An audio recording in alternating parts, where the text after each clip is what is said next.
Good morning, good afternoon, good evening, wherever you are watching this video from. I am Drea, the Sunflower Poet, and this is the second part of the How to Write Your First Book series. Today we're going to be talking about formulating chapters and making your writing book flow, because that is about the quality of the words versus the quantity. But I wanted to go ahead and get this out there, and then also wanting to recap about part one. So part one, which you could find on YouTube, was about developing your ideas and creating your manuscript. And so let me share the video here. We talked about creating a manuscript. We talked about developing your book title. I gave you a little bit of tidbits on how to formulate your table of contents and then basically build a shell without doing the revising and the editing of the manuscript. So it was a lot of fun. It was my first video. I really enjoyed it. And yeah, so if you get a chance, go over to my YouTube channel, look for part one. That's the first one in the playlist, and you'll be able to see we go through demos and talk about writing your first book title, all that fun stuff. Just a quick plug for that. So that's my introduction. Again, I'm an author. I've written 6 books and counting. I'm also a spoken word artist, and I do poetry. I love poetry, so I've written 5 poetry books and 1 children's book. So that's my level of experience, and as I said in the first video, I'm all about not gatekeeping the information. That's what makes me experienced. But ultimately, once you watch this video, then I think you'll have a better understanding of like how writing a book is not as complex as people may think that it is.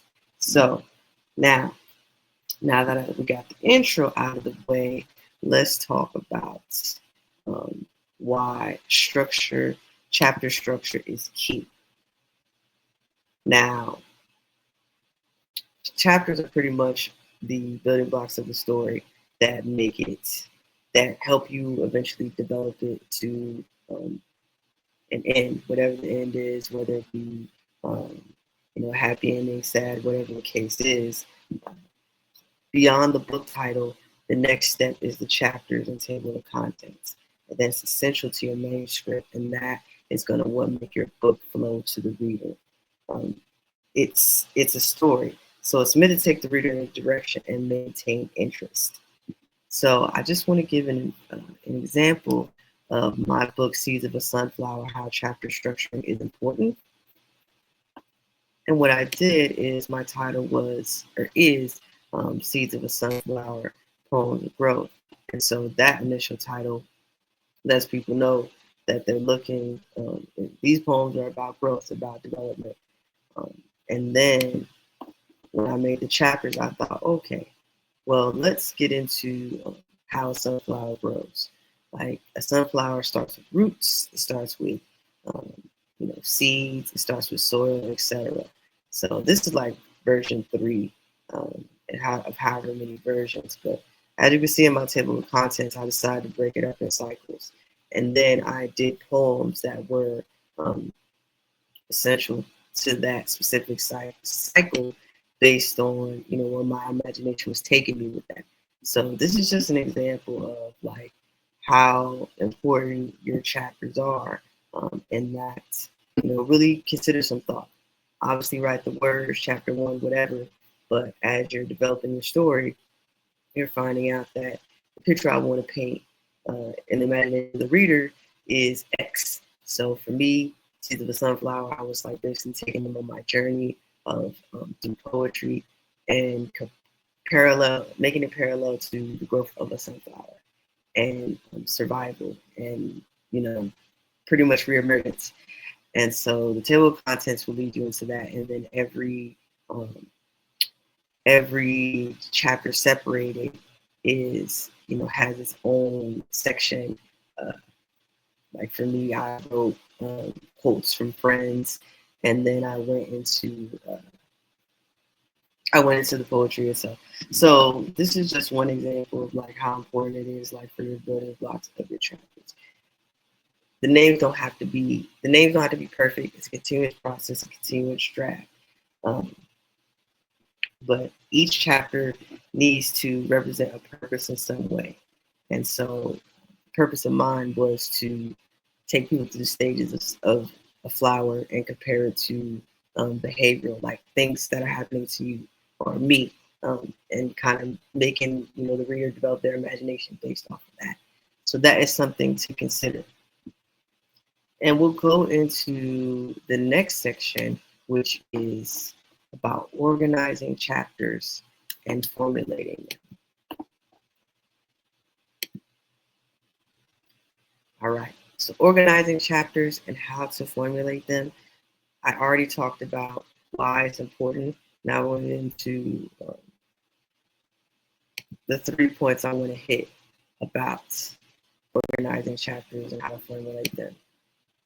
First one I want to hit is purpose. So, purpose of a chapter is having a beginning, a middle, and an end.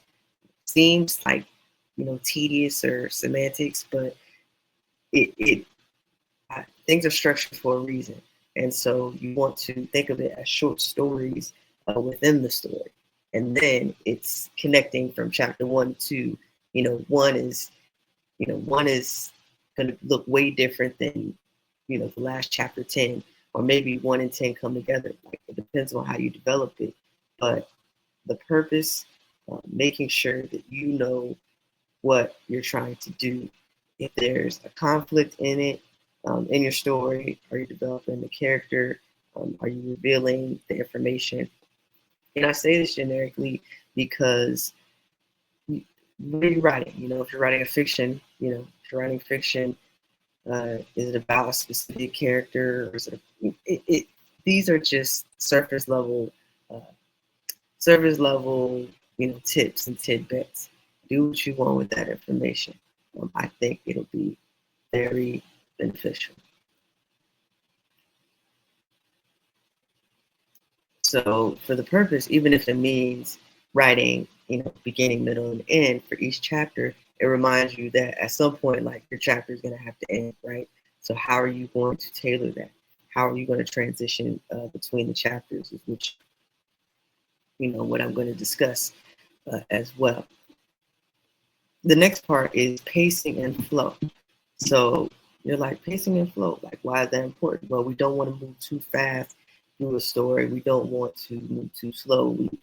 Whatever the medium build is, or whatever um, the specific high level of urgency you want to move through the story, that's something that needs to be established. For example, my poetry book, like, I knew that I was not going to, like, it was, poems are short, and so how many chapters do I want to make these? How many poems do I want to make them? What are the topics of the poems? How do they tie in? Do I want to do one after the other? Like, all those things were considerations. So I recommend, obviously, the rereading of your chapters, and then getting somebody else to revise it or read through it and give opinions, which we'll discuss further in a future part of this series. But for the sake of developing your chapters in the beginning, building momentum, how important that is, and then balancing tension if there's a specific tension in there. A lot of these tips are, they're geared towards if you're telling a story about a person, maybe it's a how to. A lot of these do contribute to just starting a book itself, uh, no matter what the book is about. But when I say character development, replace it with whatever you see fit. Transitioning between chapters, that is, kind of a one size fits all thing. So that is, let me see what other notes that I have here for y'all. Yep, connection from one end to the beginning. And then, do you want to end on a sad note or happy note? Are there any cliffhangers? Do you want to leave the reader thinking for more? what is the excitement you want to build on this? Like, just talking about this makes me excited just because this is like your creativity at its most freest, to just get the information out there, or get whatever your imagination has been like boiling over on, and really taking that to the next level. I really enjoyed that part of writing. Excuse me. So we talked about organizing the chapters. Let's get into building chapter narratives. So, this is again going to be some generic tips, because these are questions for you to ask yourself. These are things to consider. Doesn't necessarily mean it applies to your situation, but I wanted to give y'all the education anyway. So they have what's called mini arcs, which are basically, the like the narrative being elevated to a certain level, like a level of excitement, answering maybe a minor question about the bigger picture in a story. And so a lot of these, chapters or mini arcs, they establish, they're developing characters. So do you want to develop how do you want to develop your character? Do you want them, what happens to them? What specific things, situations do you want them to go through? That's something to consider. Conflict or tension. Do you want them to have uh, conflict in one chapter, and or maybe success in another? Other things to ask yourself about. Resolution or cliffhanger. Will the chapter answer a question that you've been? Will the chapter answer a reader's question, um, or have them desire to want more information? So it's this to me. This is the exciting part. You can make it whatever way that you think you need to. For example, go back to my seeds of a sunflower, or even in my children's book, my poetry and me. You know, there was resolution was resolution. The character was me. I was the character. I was the character. Um, and then Dreamer was the character in my children's book. And conflict or tension, there really wasn't any. Just more of her trying to, enhance her creativity. So that is a little bit of example about that. Let's see what else. So resolution. Let's see. And let me see if I go back to uh, show y'all how one chapter transitions to another visually, so you can have an idea of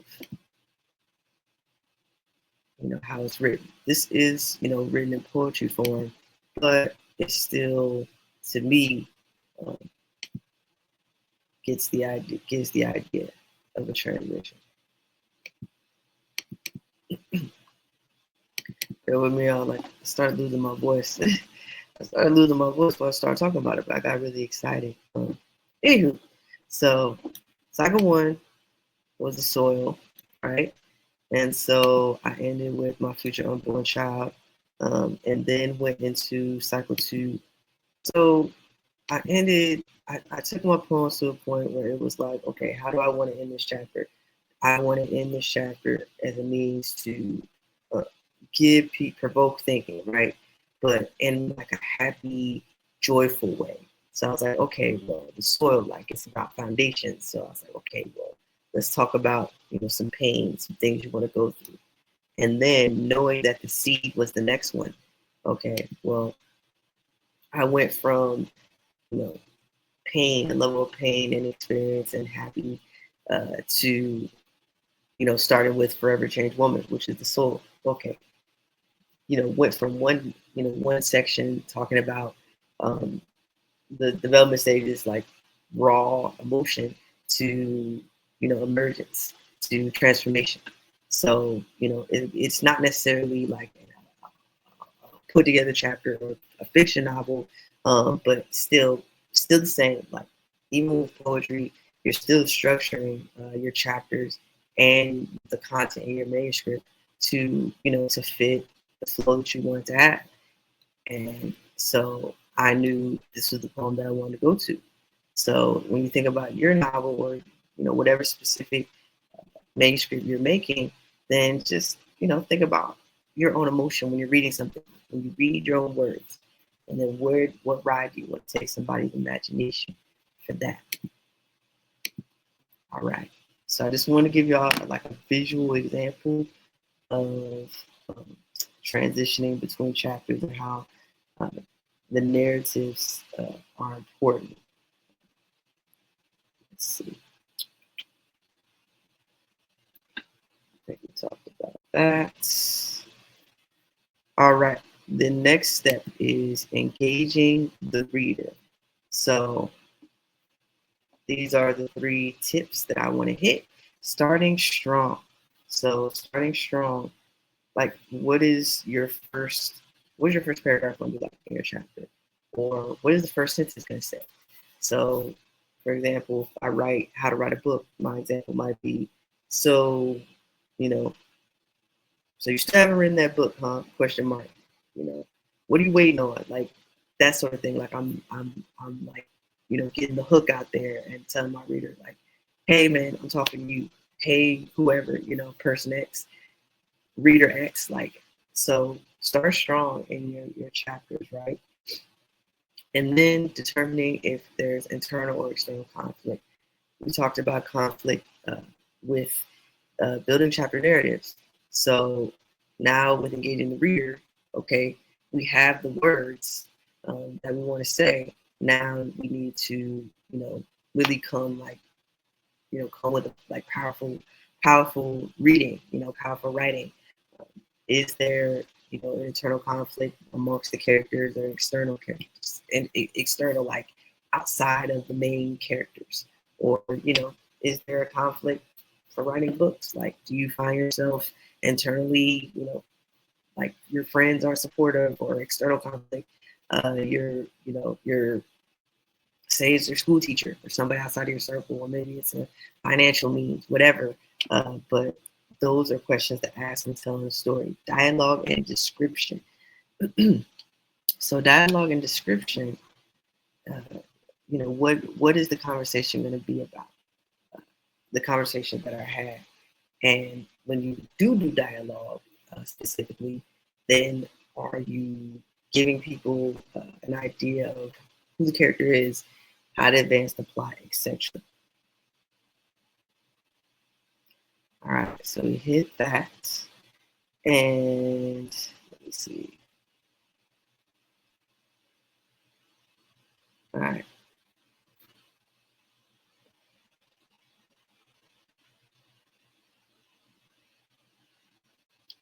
Just some things to consider. And I don't have a beautiful slide deck or slide for that. But I just want to talk about having flow, consistency, making sure that your voicing and pacing across the chapters is important. Let's see. Uh, keep your chapters focused. Keep them. Keep on task, right? Like we might tend to ramble, and even as I'm like following my script in this video, it's supposed to be instructional, which it is. I'm still finding myself like, okay, I don't want to go too long on that. I don't want to go too short on that. So it's kind of like public speaking, kind of like like a structured conversation or a structured story. So making sure you don't ramble on too much. Let's see. Make sure that you don't overload the plot. Uh,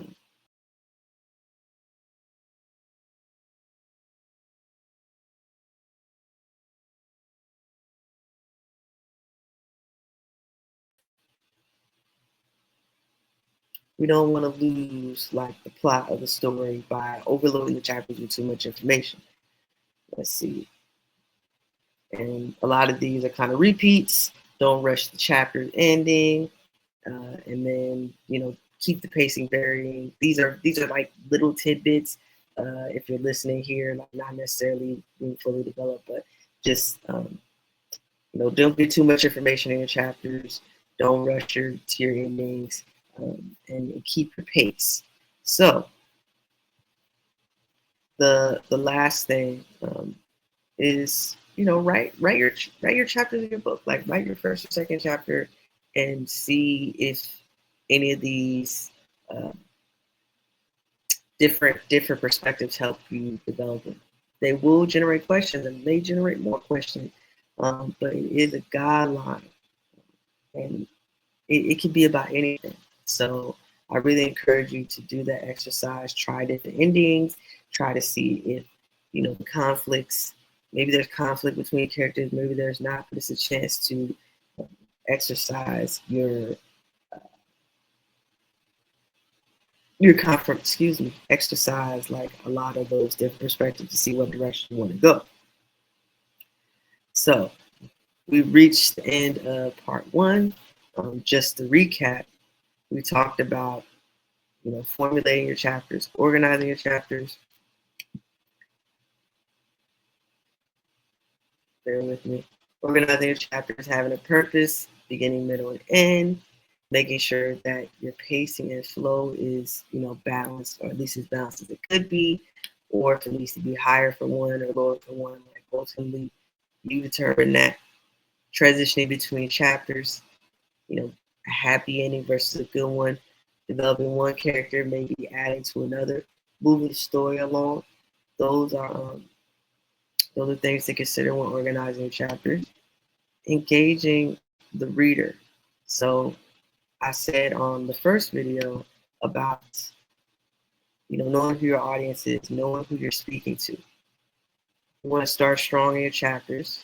So come with come with the opening line, or come with the big. What is the hook that you want to get your reader in?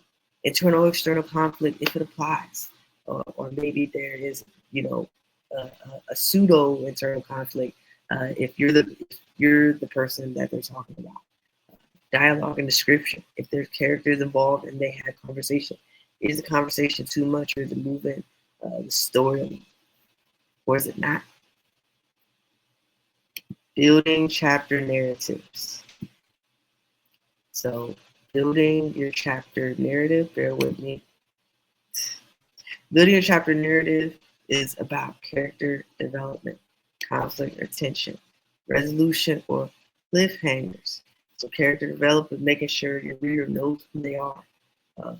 Not too much information. Maybe we don't necessarily care about how many fingers and toes he has, but maybe we care if he or she, is happy or sad, or whatever the plot is.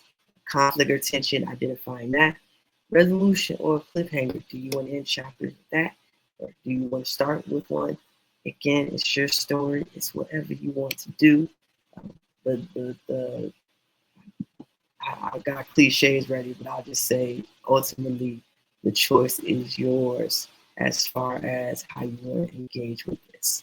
So this has been How to Write Your First Book Series, Part 2, Formulating Chapters and Making Your Book Writing Flow. I hope that you enjoy it. Please comment, like, and subscribe for more videos. I look forward to the next series, and I thank you for watching this video.